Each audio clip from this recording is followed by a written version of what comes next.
Hello guys, this time we want to focus on a very exciting match within Warhammer 40k Dawn of War 1 Soulstorm, which took place this August 2020 in between two very experienced players, Drizzle and alixUK.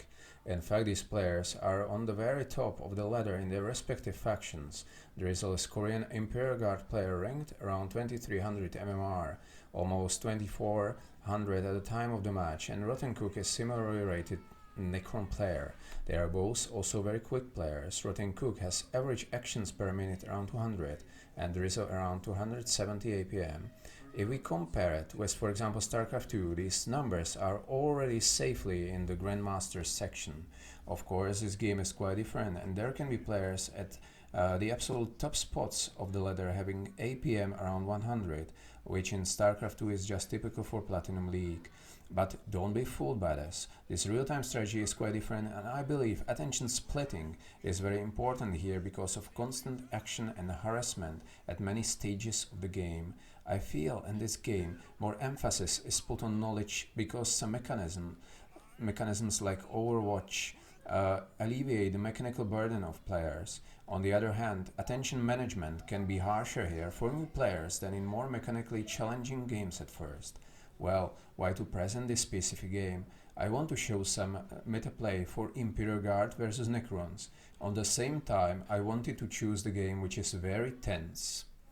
Well, the educational value can be slightly less pronounced this time because it is quite impossible for most people to just mimic the playstyle of a 270 APM player like Drizzle. For more educational focus, I can recommend a video published recently on 13th October 2020 by alixUK named Necron v IG Replay Commentary featuring the clash of Maniac versus Uke.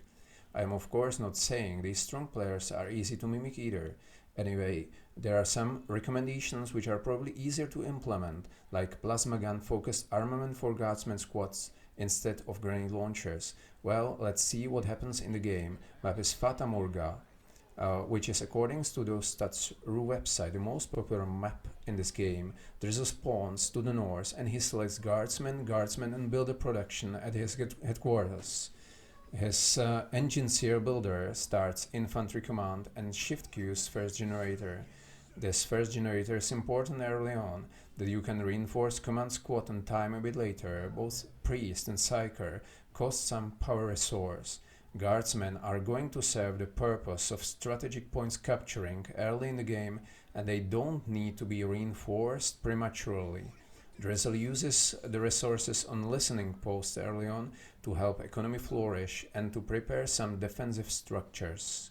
Infantry command finishes after about 41 seconds in the game. Command squad is immediately started. First generator is ready at about 118.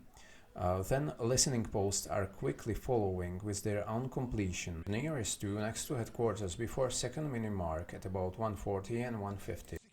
We will notice Drizzle is focusing on very quick technology progression this game, so his headquarters will be idle for some time after first two guardsmen and engineer.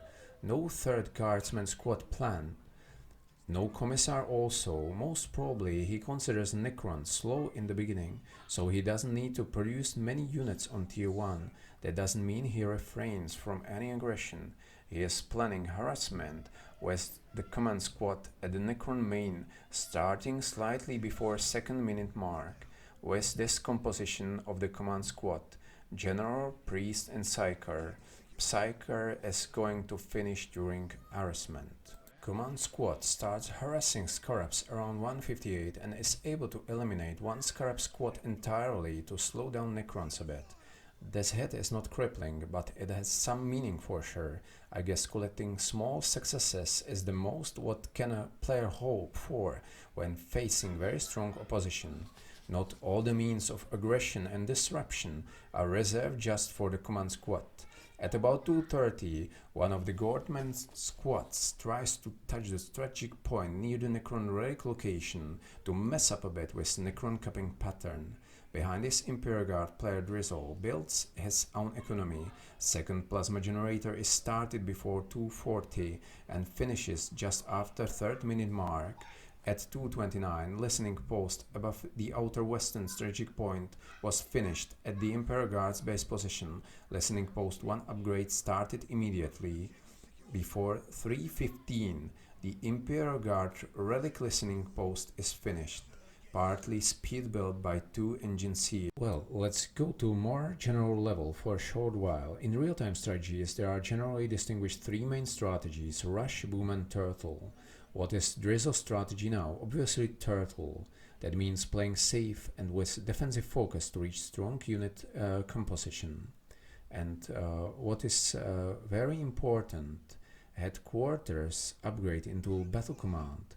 That means tier 2 progression was started around 3:25, super early. This upgrade lasts 90 seconds, so Drizzle is expected to reach tier 2 before 5th minute mark. About unit composition, at first Drizzle wants to add tactical control, which is going to start with speed building slightly before 4:15 to improve guardsmen squads with sergeants and grenade launchers. Before this, third generator is going to finish. So guardsmen squads are planned with sergeants and grenade launchers, also with appropriate upgrades, at first with battle armor, to boost health and morale. Of course, Drizzle is biting during this process with some harassment. We can probably argue that in Dawn of War Soulstorm, turtle focus is in general quite prevalent strategy, but in this game it is very apparent because Drizzle is fortifying outer listening posts and building just enough army to hold possible enemy attacks to tech up as quickly as possible. This seems reasonable because Necrons are generally considered stronger on lower tiers and weaker on higher tiers when compared to Imperial Guard. We can say that in the first half of the match everything is under control from the Imperial Guard's perspective. That's why we can speak about build order more in detail. Tactical control finishes slightly before 4:45. At the time, Relic Listening Post 1 was already started. Listening Post 1 are already standing on both outer strategic points, but the inner listening posts closer to the headquarters are not upgraded into Listening Post 1. The reason behind this seems to be the confidence of 2 guardsmen squads and their following tactical improvements. Economy is not broadly upgraded if such upgrade doesn't serve specific unit armament purpose. Taking up is prioritized. If I can be bold enough to try to read Drizzle's philosophy here, it is more about I want 2 fully reinforced guardsmen squads with grenade launchers and sergeants, than general statement I want very strong economy. By the way, I was not surprised. I found on his channel Drizzle TV that he played StarCraft 2 cooperative mode also. Unit composition is very important there too, in the case of more tactical and micro-oriented commanders like Nova, who seem to be Drizzle's favorite. After tier 2 is done, Ministorum Temple add-on is started immediately. When done, continuous priest production follows. Why the priests and no commissar? It seems survivability of the guardsmen squads is preferred here in this matchup over bursty damage output. With priest you can run away because of higher speed, and you can try to stutter step and wear down sturdy but less mobile Necron squads.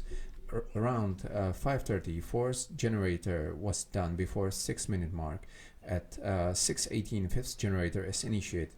But now it will take more time to finish because around 6:30 Necron army arrives to attack a relic listening post, so immediate defense is the most important.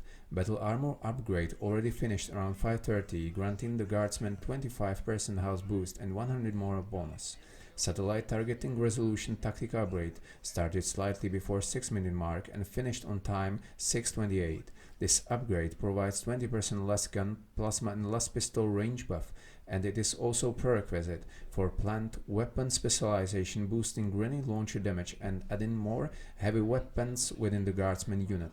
But Drizzle is under some Necron pressure near the relic, so he needs his guardsmen to stand their ground against exhausting Necron waves. So he inserts Death Before Dishonor upgrade before weapon specialization to ensure to support his troops' morale.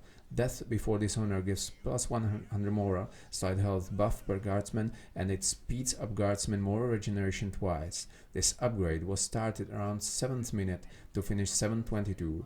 Then at about 7:25, weapon specialization upgrade was initiated, finished few seconds before the 8th minute mark. Slightly after 8th minute mark, Will of the Emperor is being researched and finishes 8:24. This upgrade adds another plus 100 moral and plus 25 health. It seems it is important not to pass moral upgrades for guardsmen when you play without a commissar.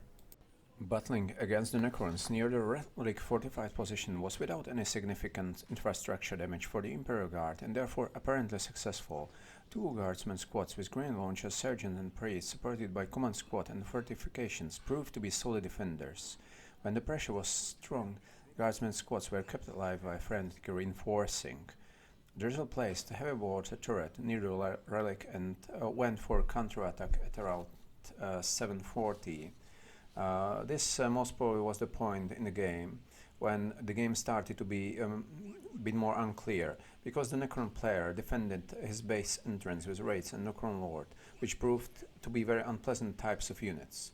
Wraiths are hard to kill because of their phase shift ability, granting them 10 seconds of invulnerability. Guardsmen retreated back home. Building progression continues. At about 8:45, last 6th generator is done. Escalate engagement requisition mining grade global upgrade is finished before 8:50, providing 20% requisition rate bonus. Mechanized command was started slightly before 9th minute mark, and it is speed built by 2 engineers. We can comment that at 9 minutes into the game, Imperial Guard has plus 117 requisition and plus 60 power, and this rate is not going to improve much in the ongoing game because of constant fighting onwards. I can say the first half of the game seems more like organized in pre-planned sequences. The second half is just some form of a bit crazy micro-oriented mud fighting. Mechanized command is placed strategically to provide bunker slots for defenders of both western and eastern base entrance locations if a player is a bit tricky and lures enemy forces deeper into his territory. Sentinel depot is made, and mechanized command in this game focuses just on sentinel production to thwart ongoing Necron destroyer raids. Just before 10th minute in the game, we saw heavy fighting at the eastern base entrance. Necrons are coming with destroyers and raids. Engines here is killed in battle. These are not the only losses to come. From now onwards, this will be a battle of iron will of both opposing sides. Engines here must be replenished at the headquarters. Now no more straight progress is easily possible. Necrons are on the full-scale offensive, and Imperial Guard has to defend as efficiently as possible and try to take up when there is just a small breathing space. Necron Immortal squads, who are considered one of the best anti-vehicle units in the game, join the fighting at around 10:40. Behind this, heavy Ghost Blaster projectiles. Tier 3 was started by Drizzle at around 10:55. 100 seconds upgrade is expected to be done at around 12:35. By the way, why was Drizzle upgrading requisition collection rate and not a power collection rate via the global upgrades before? Let's assume it is because of the infantry focus of his army. Infantry is in general more requisition heavy than power heavy. For example, Kasserkian plant in the future cost 200 requisition and 100 power, and Ogren's even 180 requisition and only 60 power. When tier 3 is done, he plans to punish Necrons with infantry supported by priest with fanaticism ability granting 10 seconds invulnerability, but this strategy relies on keeping guardsman squad alive. Of course, fallen guardsmen can be replaced by elite Kasserkians, but better if the overall firepower of his army doesn't falter too much. At about 12 minutes into the game, Imperial Guard's positions are optically changed into punching bags by Necron attackers, and Imperial Guard must use their defensive capabilities to the fullest. Diverse Necron compositions are thrown into the attack, flayed ones endangering moral breaks and strong melee damage. Immortals to shoot sentinels, destroyers and wraiths against range infantry. Necron Lord was supported by phylactery research, so he is more resistant to range damage and he can walk almost freely, also because of the phase shifter with 90 seconds cooldown, granting him and surrounding units invulnerability for 15 seconds. For this time he cannot attack. Tier 3 finishes 1235, which is followed by Kasrkin Quarters research within the infantry command. Sentinels still come out from mechanized command on tier 3, but around 1325 mechanized command, which served as resistant fortress and shelter for guardsmen, is going to be destroyed by Wraith.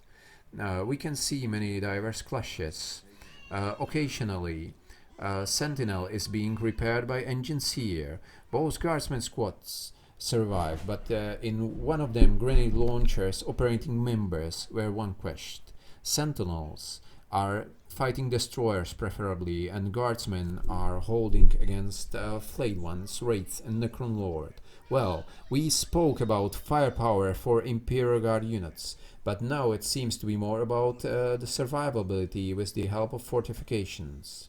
It is important to save the guardsmen squads with aggressive reinforcing, even if the squad is not contributing to damage per second, much after, for example, losing grenade launchers. By the way, why is Drizzle so much into grenade launchers, even against Necrons? In general, many important Necron units are of infantry heavy medium armor category, including Necron warriors, Wraiths, flayed ones and immortals, and grenade launchers do higher damage per second against infantry heavy medium armor when guardsmen have a weapon specialization upgrade from Tactica, and even more so with weapon specialization and attached priest. For example, with weapon specialization and priest, grenade launchers do about 20% higher damage per second against infantry heavy medium armor than plasma guns. Grenade launchers are also cheaper. One of them costs 20 requisition and 15 power compared to plasma gun price of 35 requisition and 15 power. So this all looks great for grenade launchers, but it is not so easy on the same time. Grenade launchers need short setup time before firing, 1 second, and they cannot fire against very near targets. They have minimal range, like 15, which makes plasma guns more user-friendly to rely on when Necrons come too close. Anyway, if a player can micro guardsman squad well out of Necron proximity, then the grenade launchers shine because their maximum range is 40, much more than plasma gun maximum range 25. At 1340, the Kasrkin unit emerges to add great damage output for the Imperial Guard army. Roughly at this time, flayed ones are held. We cannot forget the take and hold victory was a very real threat by the Necron force because they were keeping guardsmen at home. One guardsman unit before 14th minute mark hurries up towards the western critical location to stop the timer. Also, mechanized command construction is started again before 14th minute. Slightly after 14th minute mark, Necron army comes dangerously close to Imperial Guard headquarters. Ogryn quarters are ordered around this time at infantry command. We can still observe some heavy Necron pressure. Around 1420, two destroyers join the main base deck. 1423, Ogryn squad is started to have both Imperial Guard elite infantry squads on the battlefield soon. Ogryn production time is 21 seconds. Kasrkins are reinforced a lot. We can see even 4 reinforcing members queued. No Kasrkin Sergeant or later Ogryn Bonnet is planned. No heavy weapons for Kasrkin squads are prepared. Their last guns are preferred. Before 1630, Imperial Guard army marches towards the Necron relic location. Also, Ordo Exterminatus research was started around this time. That means second requisition global upgrade is on the way, which will add 25% boost to requisition income rate. At 1642, January is revived, and the army consisting of 2 guardsmen squads. Largest squad has both sergeant and priest and 4 grenade launchers, and smaller one consists of 8 guardsmen with 2 grenade launchers and sergeant. Ogryn squad with priest and Kasrkin squad with priest, backed by 1 sentinel, comes to challenge Necron defenders consisting of 2 immortal squads, 4 destroyers repaired by Scarabs and Necron Lord. Necrons are very careful near Imperial Guard army because of the long range it has at its disposal. Immortals are hit heavily by the Kasrkins. At 1716, Necron Lord is killed. Vindicator Temple Adon is started at the headquarters to provide a reliable tool how to endanger Necron Lord in his next incarnation even more, but this is not necessary because GG is called out by Rotten Cook. Let's see some statistics now. This was a close game. Necron player changed his economical focus into heavy continuous aggression in the form of poisonous unit compositions to punish Drizzle's tech-focusing approach, and it was apparently not easy to hold him. Anyway, Imperial Guard prevailed, and after fending off the attacks, gained the upper hand with elite infantry backed by the priests. Why so much infantry focus? I saw Drizzle's replay from 2017 recently, where he was relying more on quick chimeras, which proved to be vulnerable towards immortal tech switch. So that's why he sees that probably the true strength of Imperial Guard is within its infantry in this matchup. It was a really exciting game. I would say almost like watching horror movie. I almost forgot to thank both players, Drizzle and Rotten Cook, for this match. Thank you a lot. Thank you also for watching this video, guys. I want to try to present some interesting Soulstorm games in near future again, but I also have an idea to present some less played Warhammer 40k video games from Steam like Regicide or Aeronautica Imperialis. Probably we will also play a game of Mechanicus Heretic turn-based strategy with my son Velanek soon to build on this Necron fighting mode a bit. Have a great time.